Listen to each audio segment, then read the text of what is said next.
Assalamualaikum warahmatullahi wabarakatuh. Nama saya Mutia Arida, NIM 210906045 dari Fakultas Ilmu Sosial dan Ilmu Politik, jurusan Ilmu Politik.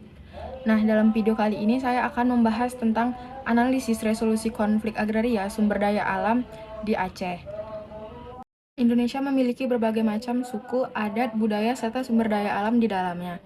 Hal tersebut tentu menjadi kekhawatiran terhadap faktor pemicu terjadinya konflik apabila tidak dilakukan pengelolaan dengan baik. Nah, Pulau Sumatera telah mendominasi kejadian konflik agraria di Indonesia pada tahun 2020. Adapun salah satu daerah yang menjadi perhatian terjadinya konflik agraria adalah Provinsi Aceh. Nah, luas tanah yang menjadi objek perebutan adalah sebesar 5.547 hektar dengan frekuensi konflik 14 kasus. Secara geografis, Aceh merupakan salah satu provinsi yang memiliki sumber daya alam berupa tanah yang luas. Sehingga tidak heran mengapa konflik agraria di Aceh menjadi sulit untuk diselesaikan.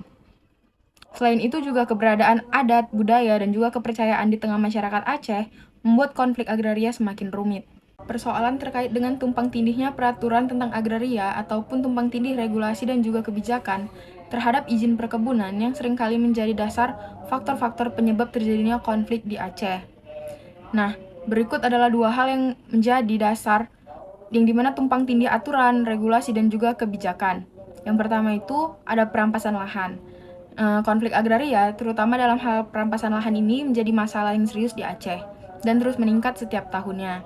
Selain itu juga dapat kita identifikasikan bahwa ada sesuatu hal yang timbul di lembaga pemerintah yang membuat lambatnya penyelesaian dari konflik tersebut. Yang kedua itu ada ketidakjelasan batas wilayah. Permasalahan ini seringkali disebabkan karena tidak adanya peta wilayah yang tercantum dalam Undang-Undang Pembentukan Daerah Otonom. Nah, celah inilah yang menjadi penyebab dan juga kesempatan bagi daerah dalam mengklaim suatu daerah yang dimiliki oleh daerahnya.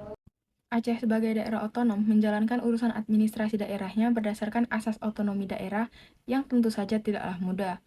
Berdasarkan Undang-Undang Nomor 11 Tahun 2006 tentang Pemerintahan Aceh yang menjelaskan bahwa Pemerintahan Aceh merupakan salah satu provinsi dengan kekhususan dalam menjalankan roda pemerintahan. Yang salah satunya yaitu pengelolaan sumber daya alam, yang di dalamnya itu termasuk mengelola pada bidang tanah. Adapun dengan banyaknya sumber daya alam yang dimiliki oleh Provinsi Aceh ini, terutama hutan dengan luasan wilayah mencapai 2.290.874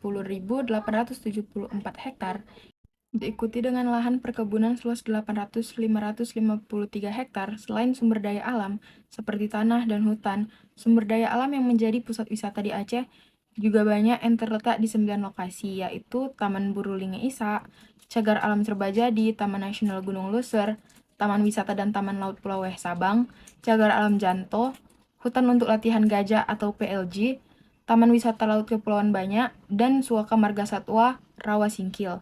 Ada keberadaan TAP MPR RI nomor 9 tahun 2001 tentang pembangunan agraria dan pengelolaan sumber daya alam serta Undang-Undang Pokok Agraria nomor 5 tahun 1960 pun tidak menjamin keadilan untuk masyarakat atas haknya, dan pemerintah atau pengadilan lebih berpihak kepada perusahaan, dan inilah yang menimbulkan konflik antara masyarakat dengan perusahaan.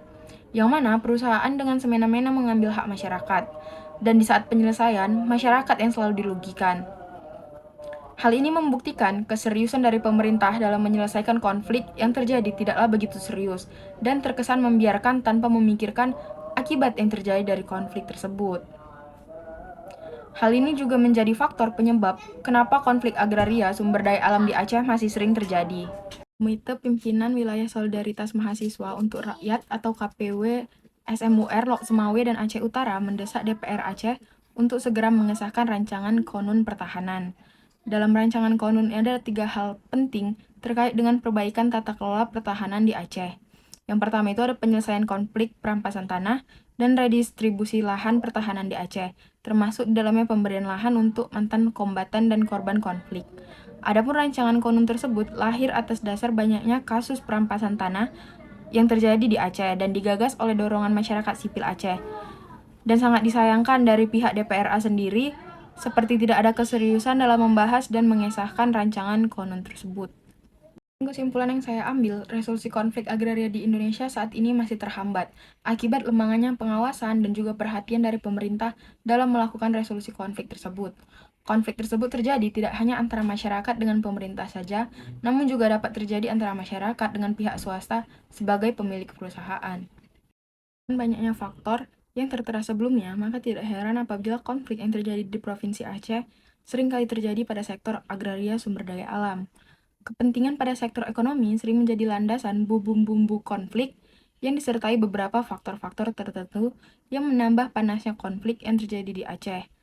Adapun konflik agraria itu sendiri adalah konflik yang terjadi yang didasari pada pelanggaran hak penguasaan dan kepemilikan lahan atau sumber daya alam oleh suatu pihak tanpa didasari pada izin yang sah.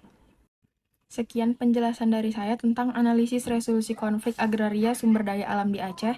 Lebih kurangnya saya mohon maaf. Wabillahi taufiq walhidayah. Assalamualaikum warahmatullahi wabarakatuh.